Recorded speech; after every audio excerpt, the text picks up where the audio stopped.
Hello friends, कैसे हैं आप सब। उम्मीद है आप सब अच्छे होंगे। मेरा नाम है शेख और आप सुन रहे हैं horror story with Sheikh. So friends, कहानी शुरू करते हैं। Bungalow number 17। ये कहानी 3 दोस्तों की है जिनका नाम विक्रम, सुनील और जॉन होता है, जो बंबई शहर में नौकरी करने के लिए आते हैं। तीनों बचपन के दोस्त कुछ कर दिखाने का सपना लिए इस भीड़ भाड़ वाली जगह में अपना मुकाम पाने के लिए दर दर भटकते हैं। उन्हें कोई भी रास्ता नजर नहीं आता। अपने छोटे से गांव में रहकर कॉलेज की पढ़ाई करने वाले सुनील और विक्रम ने कभी सोचा भी नहीं था कि सफलता पाने के लिए इतना दर्द झेलना पड़ता है। वहीं जॉन अपने पापा के बिजनेस में पहले से ही संघर्ष कर चुका था, जिस वजह से उसे इन सब चीजों की आदत सी हो गई थी। जॉन अच्छे से जानता था कि सफलता इतनी आसानी से नहीं मिलेगी, क्योंकि उसने अपने पापा को दिन रात मेहनत करते हुए देखा था। तभी तीनों को सुबह से भटकते भटकते शाम हो जाती है, लेकिन न कोई नौकरी और न ही कोई रहने का ठिकाना उनके हाथ लगता। तीनों मायूस होकर एक छोटे से होटल में खाना खाते हैं। दरअसल उनके पास पैसे भी नहीं होते। वह तो सिर्फ अपनी 1-2 दिन की व्यवस्था बनाकर निकले थे। उन्हें लगा था कि आते ही उनके साथ कोई चमत्कार होगा और उन्हें नौकरी मिल जाएगी। तीनों एक बिल्डिंग के पास पहुंच जाते हैं। कुछ देर बाद सभी बिल्डिंग के गेट के पास बैठ जाते हैं। 1-2 घंटा बैठे हुए गुजर जाते हैं। तभी बिल्डिंग के चौकीदार की नजर उन पर पड़ती है और वह जोर की आवाज में उन्हें डांटते हुए कहता है, कौन हो तुम लोग, यहां क्यों बैठे हो। तीनों अजनबी शहर में किसी को पहचानते नहीं और न ही उनका कोई ठिकाना है। तीनों अपनी जगह पर जल्दी खड़े हो जाते हैं और अपनी बात चौकीदार को बताते हैं। चौकीदार को तीनों की हालत देखकर उन पर तरस आता है। उसे एहसास होता है कि कुछ सालों पहले ऐसे ही वह काम मांगने आया था। तब किसी ने उसे सहारा दिया था और आज कम से कम वह इतने बड़े शहर में छोटे से काम के साथ जीवन यापन कर पा रहा है। जॉन उन तीनों में थोड़ा समझदार होता है। वह चौकीदार से कहीं रहने के जुगाड़ की बात कहता है, क्योंकि उसे पता है कि अभी उनकी हालत किराया देने की नहीं है, तो उन्हें कोई किराया से कमरा क्यों देगा। तभी चौकीदार अपने एक दोस्त से फोन पर बात करता है, जो वहीं से कुछ ही दूर बंगला नंबर 17 में साफ सफाई का काम करता है। चौकीदार अपने दोस्त को सारी बात बताता है। तभी उसका दोस्त कहता है कि मेरे साहब तो अपने परिवार के साथ 2 महीनों के लिए बाहर गए हैं, तब तक मैं रहने का इंतजाम कर सकता हूं। ये बात सुनकर तीनों दोस्त बहुत खुश हो जाते हैं और वह जल्दी से चौकीदार से कहते हैं कि आप हमें बता दीजिए हम उनके पास कैसे पहुंच सकते हैं। चौकीदार कहता है कि वह बंगला थोड़ा दूर है, रात को वहां कोई टैक्सी ऑटो भी नहीं मिलेगा। आज तुम लोग यही सो जाओ, कल सुबह हम साथ चलेंगे। तीनों उसकी बात मान जाते हैं। सुबह उठते ही तीनों चौकीदार के साथ बंगले में पहुंच जाते हैं। बंगले की खूबसूरती देखकर तीनों दोस्त हक्का बक्का रह जाते हैं। उन्हें यकीन ही नहीं होता कि उन्हें इतने अच्छे बंगले में रहने का मौका मिलेगा। बंगले का नौकर तीनों दोस्तों को गेस्ट रूम में ले जाता है। तीनों दोस्त रूम में पहुंचकर राहत की सांस लेते हैं।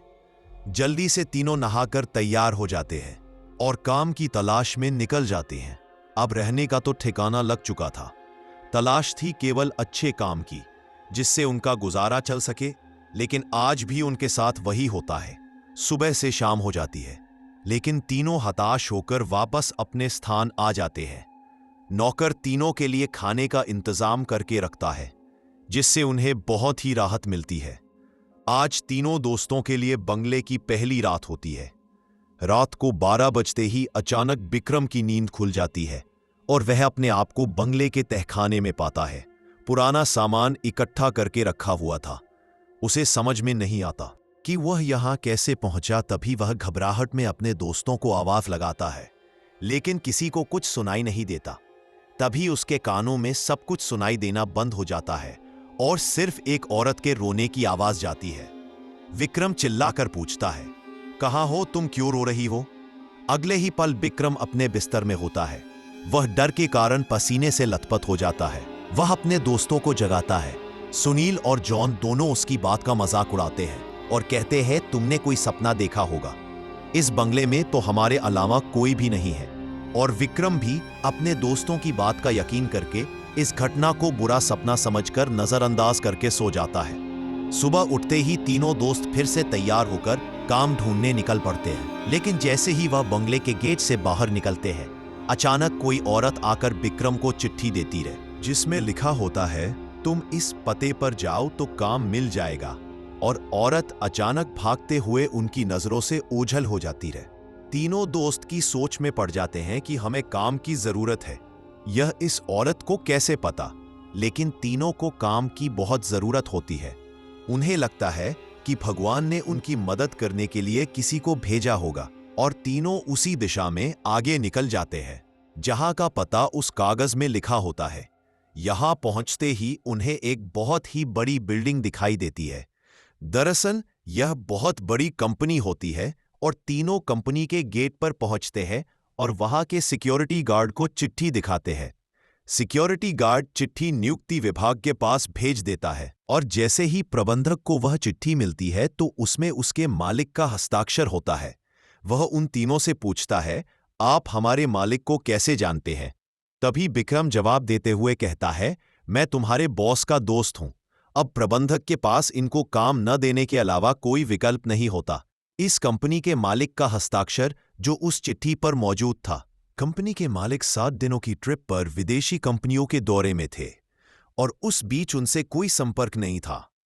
इसलिए प्रबंधक ने उन तीनों को काम पर रख लिया और अपने साथ उन्हें काम की जगह दिखाने ले गया। लेकिन विक्रम अचानक ही दूसरे रास्ते की तरफ मुड़ जाता है और वह सीधे बॉस के चेंबर के सामने पहुंचता है और दरवाजे के ताले को पासवर्ड से खोल देता है। आश्चर्यचकित रह जाता है।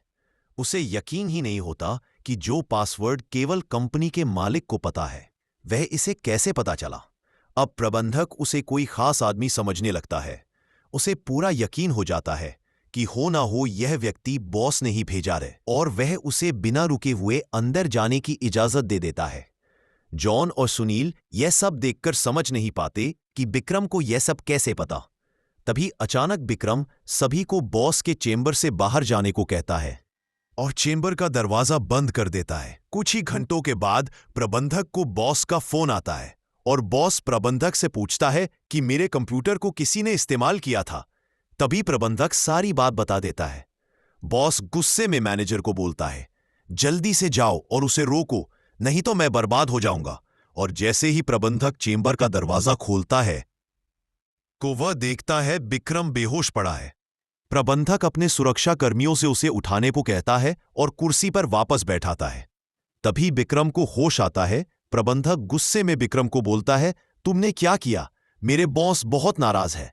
लेकिन विक्रम को कुछ याद नहीं कि वह अपने बंगले के गेट से यहां तक कैसे आया है। दरअसल वह बंगला पहले उसी बॉस का होता है और बॉस ने बंगले को अपने ऑफिस की एक लड़की के लिए खरीदा था और कभी कभी साथ रहता था, जो कि उसके कंपनी में काम करती थी। बॉस पहले से ही शादीशुदा था और यह बात अच्छे से जानता था कि एक ना एक दिन वह लड़की उसके लिए खतरा बन सकती है। इसलिए वह उसकी निजी अश्लील वीडियो रिकॉर्ड कर लेता है और जब एक दिन लड़की को यह बात पता चलती है तो दोनों में खींचातानी करते हुए लड़की के सर में चोट लग जाती है और वह दम तोड़ देती है। बॉस बंगले के गार्डन में ही लड़की को दफना देता है और लड़की की मौत के साथ ही उसका राज दफन हो जाता है। लेकिन जब उस बंगले में तीनों दोस्त हमें आते हैं तो विक्रम गार्डन में घूमते घूमते उस जगह पर अपना पैर रख देता है जहां उस लड़की को दफनाया गया था, जिस वजह से उस लड़की का सीधा संपर्क विक्रम से बन जाता है। वह विक्रम के अंदर प्रवेश कर जाती है और उसे काबू में करके अपना बदला लेने के लिए ऑफिस प्रवेश करती है और बॉस की काली करतूत को इंटरनेट में वायरल कर देती है। बॉस को विदेश से ही गिरफ्तार कर लिया जाता है।